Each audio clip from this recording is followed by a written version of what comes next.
Sizni yaxshi ko'rgan inson hech qachon ketmaydi deyishadi. Bu afsona. Ketadi.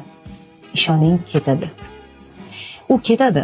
Bir kuni oddiy haqiqatni tushunadi va ketadi.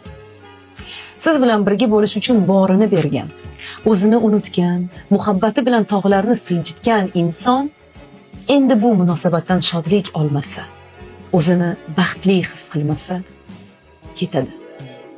U ketadi. Chunki u sizni ko'klarga ko'targan, yuragida podshoh qilgan.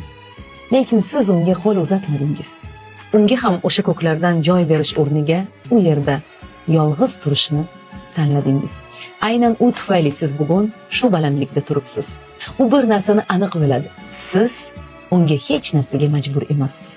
Sizning muhabbatingiz ham, fidokorligingiz ham kerak emas unga. Va aynan shu narsa og'riqli. U siz uchun hamma narsadan kechgan. Siz esa shunchaki befarq bo'ldingiz.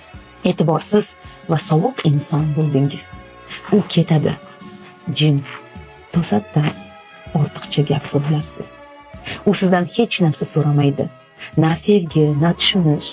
Chunki haqiqiy muhabbat so'rab olinmaydi. Shuning uchun ham u shovqinsiz jimgina sizni tark etadi. Eng yomoni va og'riqlisi, bunday insonlar qaytib kelmaydi. Hech qachon.